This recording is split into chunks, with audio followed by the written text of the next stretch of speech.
All right, I'm going to take up the rear here. Just kind of go over one of the series that I think got a lot of attention during the season, branding wise. It is Tune In to the Midnight Heart, also known as Mayonaka Heart Tune, also known as Mayochu for short. So this is like from the cover. This looks similar to a bunch of the other kind of I want to say like four girls doing music kind of stuff that you've seen around these parts. Obviously, recently started out with Bozoro. It went into um what is it? The Ojo-sama like rock anime. There was a Yorukura and so on, and now stuff like this, right? So I think they're kind of it's all they're working off of similar vibes, but this time instead of just having the girls be in a club doing cute things, this is now a rom-com slash harem. So before I go into the series, though, again, this is a uh, manga original published in Weekly Shonen. Yeah, Weekly Shonen magazine. So the author is Igarashi Masakuni. Igarashi Masakuni did previously Detectives These Days Are Crazy, which I believe Dark or somebody here covered. And then Which they one? did Detectives No, These no one Days Are covered that. Crazy. Oh, I really? I Okay. I kind of wanted someone to cover. It was supposed to be like Near, but he didn't do it. Near, how could you? Okay, okay, okay. What? I feel like you were I But think it gonna was do it. supposed to be. I think If it you was supposed didn't, to be me, but then it oh, got yeah. And they then all got you chose kind of frustrated. something switched up else. at the Yeah. last moment. Yeah. But anyways, and then he also made Senryu Girl, which is like a little bit of like a rom com, like one of those like what single shtick rom coms similar to like Komi-san, but instead the shtick is the girl communicates via haiku. It was cute. That one was cute. I read the manga and I enjoyed it, but so he has like an okay track record. But this one is kind of the latest amongst his like recent series of works. It got adapted by Gecko Studio. So for those of you who don't know, Gecko Studio is known recently for doing a decent number of isekais these days. They also did My One Hit Kill Sister. There was a cute girl in the hero's party, so I tried confessing to her. So also known as Yukawa. Yukawa, I feel obviously. like I did both of Uh, those series I think yeah, you definitely did Yukawa because you literally reviewed it like two I episodes think I ago. I think I did One Hit Kill Sister as well Yeah, I'm pretty sure you did One Hit Kill Sister as well. So, because I it was yeah, who sang the opening? I feel like it was yeah. who's the I mean, it's probably yeah, but anyways, so they've done a decent amount of isekais recently. The Gecko Studio kind of brings here sort of the director Takahashi Masayuki. So for those of you who don't know, Takahashi Masayuki is the director behind Butareba. Um, what is it like the pig liver isekai kind of thing that went around the social media for a little bit. He does also have a little bit of storyboard experience with some other isekais and rom-coms outside of Gecko Prime contract works. So alongside director Takashi, Gecko also put together this mix of all. I want to say half of the staff are like super veterans, super prolific. They've worked on a ton of stuff, and then kind of mix them with a couple of people who are a little bit more up and comers, right? They still have some experience, but they're not nearly as experienced as some of these other people. And most of these people kind of come from, Gecko's studio connections from stuff like Yukawa and elsewhere. So that's sort of the team that's been cobbled together here. Going on to the voice acting cast. So pretty much this entire list is a line of top seiyuu and I want to say super prolific like veterans with the exception of one person. So that one person is Momoko Seto. Sorry, Seto Momoko, who is a little bit more of an up and comer. She did do voice act Bella No Light in Uma Musume Cinderella Grey. But other than that, this is one of her kind of more major main hero and kind of roles here. I don't know, man. I think a Velno Light is a lot better of a main role than whatever this is. Hey Well, man, people like Build No yeah, Light. yeah. I mean, they like a lot of characters in the Cinderella Gray, but other than that, Momoko Seto or Seto Momoko, pretty much the rest of the cast is filled to the brim with like all the veterans, right? You know, the names that you know and love in these recent years. Ito Miku. You have I want to say Okuborumi here, Sushiro Saimi, what is it? Hanazakana, Toyama Now. There are a couple other people as well. You have Yasuda Rikuya, who voices the protagonist. He did a role as sort of like the Megane, the cool boy in Cute High Earth Defense Club. I think I want to say the second season. I think he did the titular Kotasashi-kun in Saoranai Kotasashi-kun or Hands Off Kotasashi-kun. And then you have also some other people, again, Wakayuki, who is, I believe, a member of Iris, but she also did Leona West in Pripara, as well as Sumeragi Itsuki in Kakigurui. So pretty good, like very experienced cast, pretty much, except for, again, Seto Momoko, but pretty much all names that you mostly should have heard of. Going on to the opening ending. So the opening is something that drew some eyeballs because it is Tsuki ni mukatte utte, uh, Tsuki ni mukatte utte, or also known as Attack Towards the Moon or Shoot Towards the Moon by Hoshimashi Suisei, right? Who's So that? obviously the famous Hololive VTuber singer. Oh yeah, name 3 songs. God damn it, brother. I can't. No. Sorry. Um, it's. I want to say this opening theme is a very above average in all aspects. The storyboard itself is about as good or creative it's gonna get within sort of the standard rom-com harem genre setup, and also given you know the actual likely budget that it actually has, there's like a lot of these like weird creative cuts and ways to kind of show off the characters as they're being introduced, and there are some of these like So, humorous split-second interactions that kind of happen within the opening that I do like. so you're saying that the budget for that opening is worse than the budget for the actual MV that Hoshimachi Suisei put out?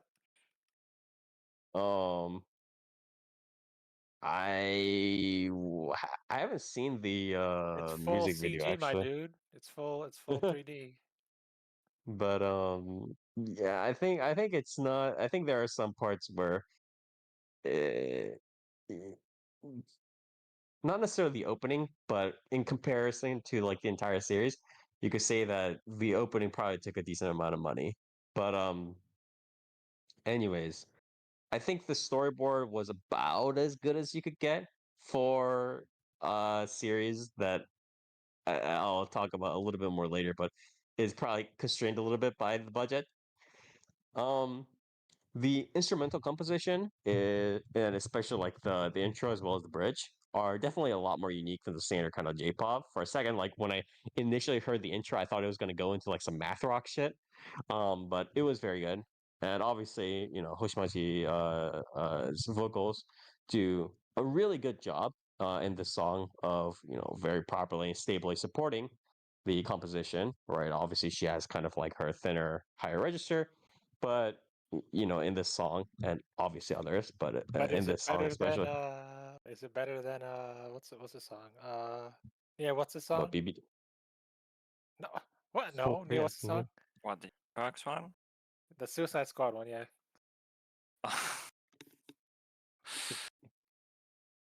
Ugh, shut up, man. What's it Yeah, called? What's the but song called? I don't remember. Go get Go Getters.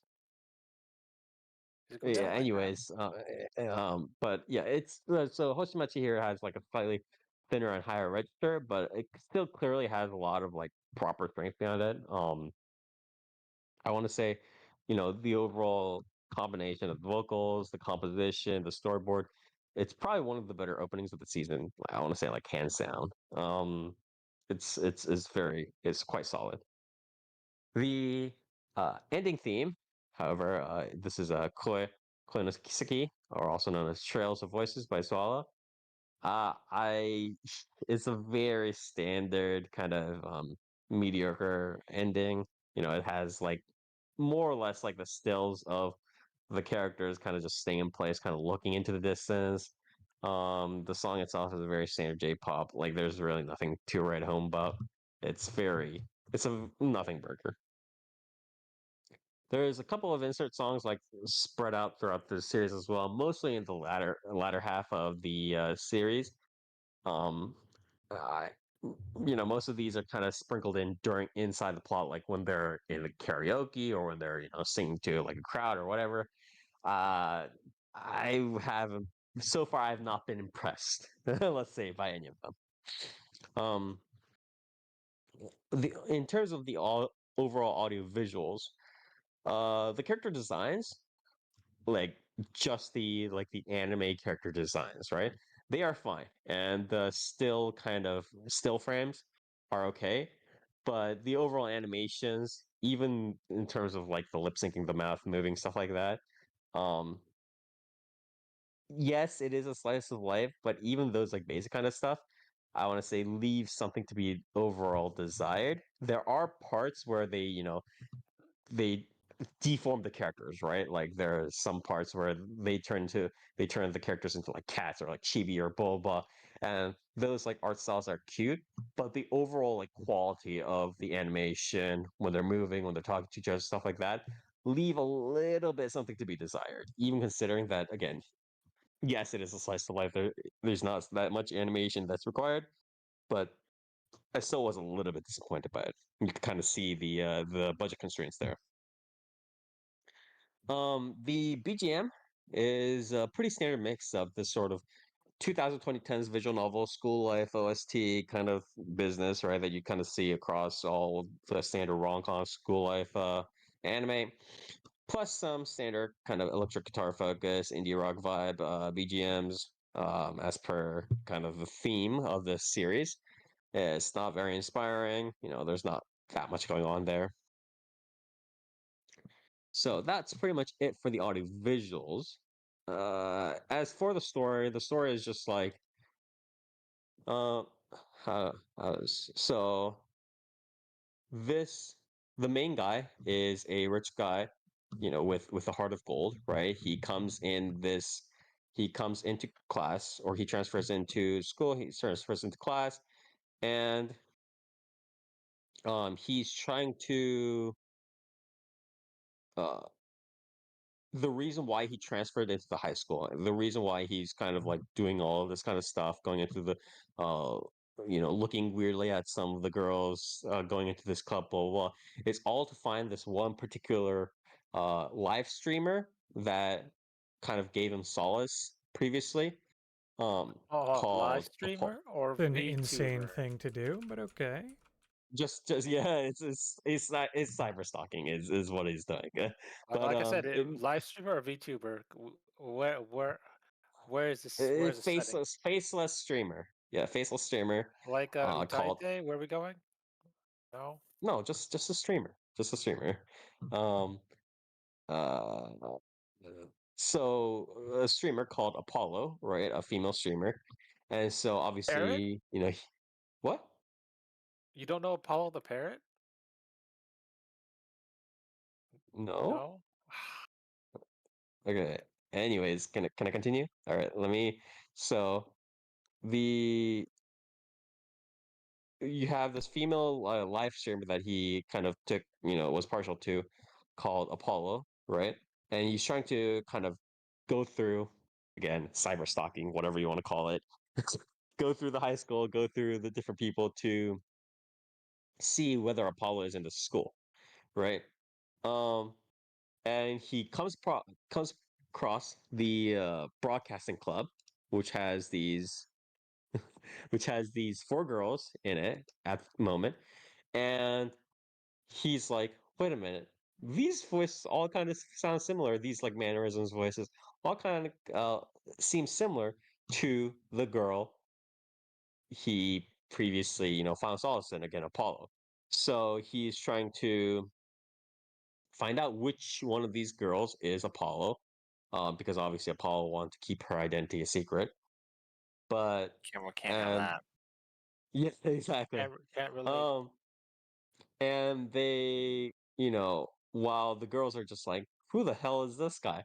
They kind of let him into the broadcasting club anyways because he's like, oh, I'll 'Cause use he's all my rich. money to help. Yeah, Yeah, he's rich. yeah. And there he's like, I'll use the money to help your broadcasting club and your ambitions and all that stuff. And they're like, okay, I Well, guess. gold diggers. And yeah, pretty much gold diggers versus cyber stalker. It's a great combination.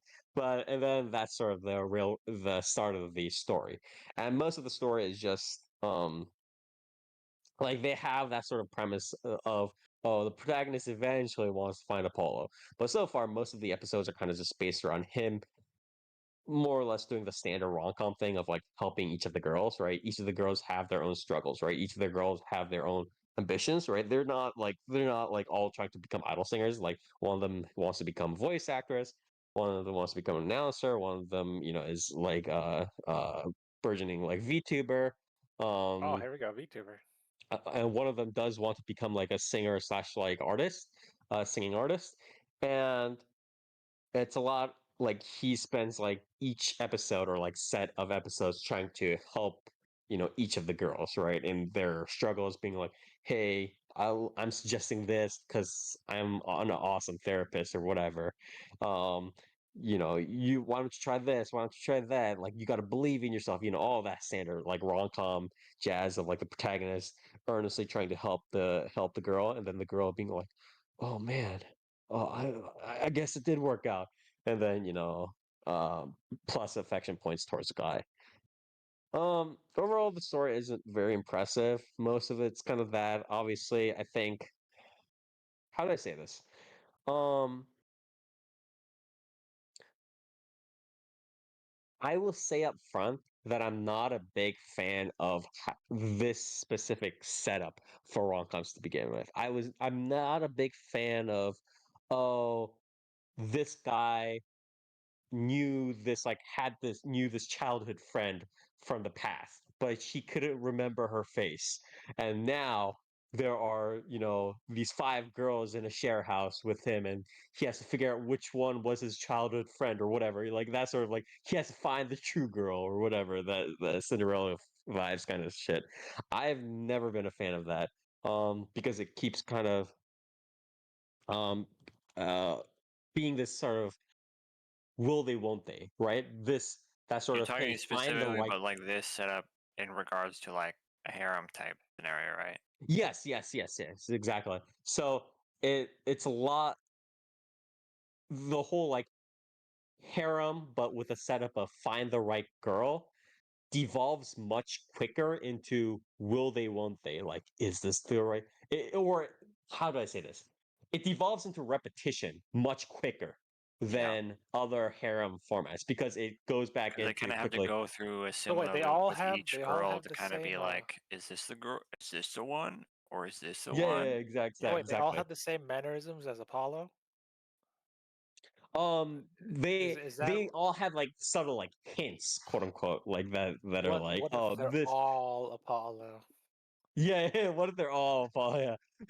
um, but it's like because in say a simple example right in like a battle academy harem right there's kind of this thing where the setup leads into them kind of working together to I don't know save the academy or be a better team together or whatever it is right and that's kind of goes other places that you know might be old and contrite by now old and like not very exciting by now because a bunch of artists have done it but I think it's less tired than this sort of premise of like find the right girl, guys. Um, and so I've never been a big fan of this, but I will say the way Mayochu spends time on this sort of like harem creation, in which Mayochu spends a lot more time on the girl's development rather than, and then yeah, it spends a lot more time on the girl's development than on the main premise of the series, which is like again, like hey, the protagonist has to find the right girl. Um, it kind of stays away from the main premise and stays more on the girl's development side, which I do like a little bit more because that means a little bit more character development and less dealing with what I consider to be a bad premise, a bad setup. So I think it's a little bit better in that sense, but it's still a bad premise. So like eventually I know in the back of my mind they have to come back and the protagonist eventually has to be like, all right guys, who's Apollo? Who is it guys? Like that it has to happen. So it's a little bit unfortunate because it eventually has to come crashing down. Um I other than that again, it's very, very, very, very standard. I would say it's slightly less standard than Also Love, which I covered, a couple episodes ago, just because of the fact that there is a little bit more character development for each of the girls. But in terms of the overall structure, I wouldn't say it's like that much different. Again, it's the same setup. The protagonist, I don't want to say I don't want to be that crude and say like max on the girls, right? But he saves their figurative kittens from the tree, right? He is the knight in the shining armor. He's like, hey, why don't you try this? Why don't you believe in yourself? Why don't lean on my shoulder? All that kind of crap. And then, their affection points towards him But does he rise, do it? right? Does he do it with money? Part of it's through money, but a lot of the obviously the parts where he gains affection with them is through consultation, right? He kind of gives them advice on blah blah blah, where he's just this, that, and the other thing, and then wacky hijinks sometimes happen, and overall good developments ensue. So Would you rather have overall, it's consultation or money? I, I I'd would rather have rather have money. money to be Yeah, honest, just saying. but Nah, yeah, I'd rather have the but dinner with Jay-Z, bro. True, bro. But I think overall it's very standard. It's nothing home to write about. And while it's more innocuous than a lot of the other harem setups, right? I still don't think it's gonna lead to a good end. I have not read the manga, obviously, but I'm not suspecting that the ending will be like that inspiring, right? I respect the Senri Girl author, okay? I respect him, but I Who think do you think? Well, who do you think is gonna win, Inspired? um I mean, the issue is like these days, like the meta can go anywhere with like harem stuff, right? Because it's like once we had Yeah, like I'd never expected that Quince ending. I hate it. um the issue is it's like before it used to be relatively predictable, but now that we have big name cases such as Haganai, I want to say the two The main Haganai examples, incident. Yeah. the Haganai apocalypse, right?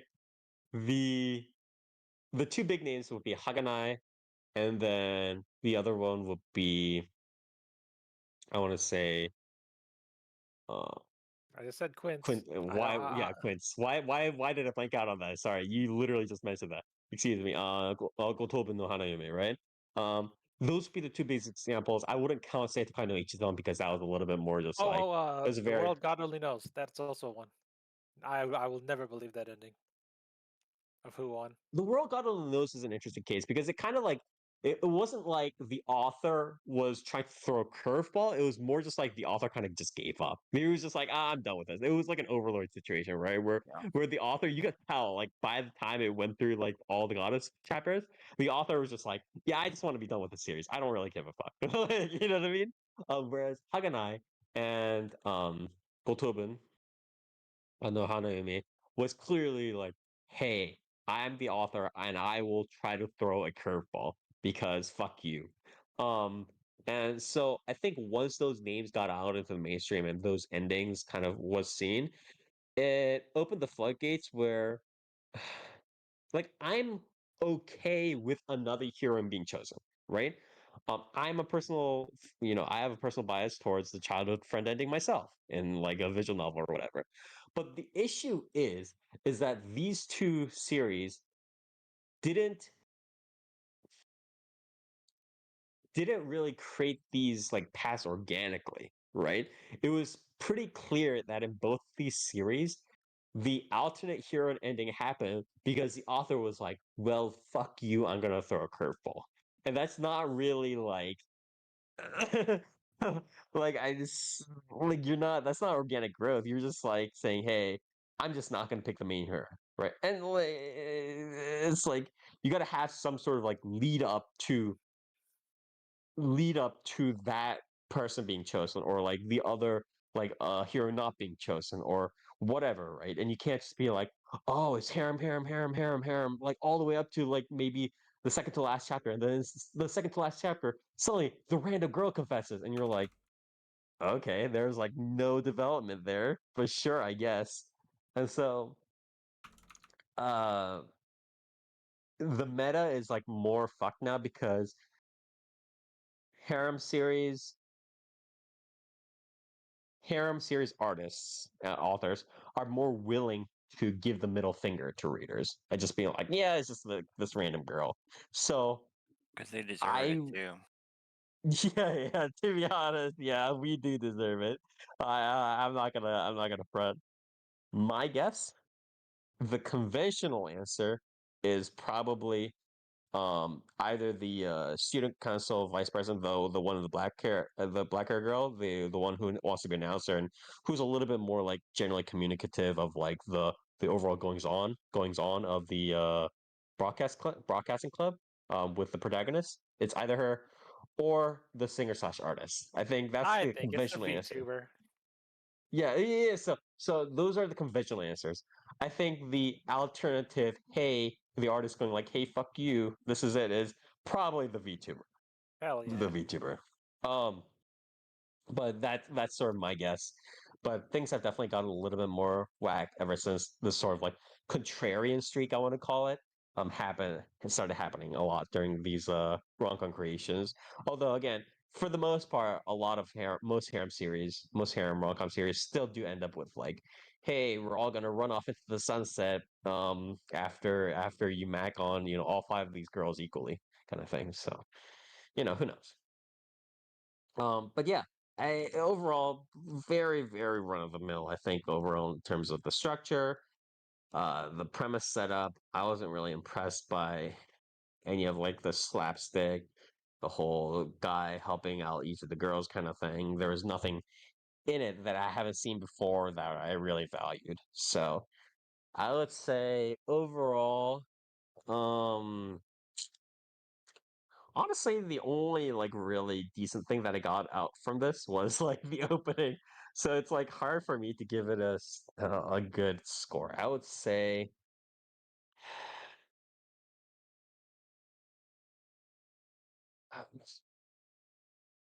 it's just like very mediocre into like not.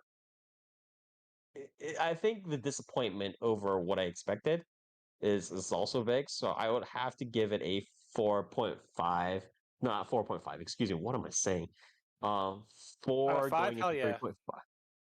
4 going into 3.5, and the point 0.5 may boost or so, like 0.5 of that score comes from the opening. I think if you took away the opening, probably it starts going into like the threes. It's not worth it, I think. Um I don't know what it is on uh Mall, but I'm gonna probably gonna guess it's fucking high because there are a bunch of suckers who like this sort of stuff. Yep, it's 7.26. Yep, Nice. yep. But yeah, it's very standard, run of the mill. There's nothing. If you see, one of these, like, rom-com harems where it's like a guy walks into a mansion and suddenly, there are five childhood made friends, and he has to find the right one from when he was a kid, the true girl that he was in love with. You've seen all of it. That's pretty much what it is. But yeah, again, this was Mayochu, also known as Tune Into the Midnight Heart, also known as Mayonaka Heart Tune. Like original by the author behind Senyu Girl, adapted by, excuse me, adapted by Gekko, who's been on a hot isekai streak. Gekko Studio, which has been on a hot isekai streak lately. I would not recommend this, honestly. I apologize to all the people who are jerking off on it on social media, but I'm not a big fan.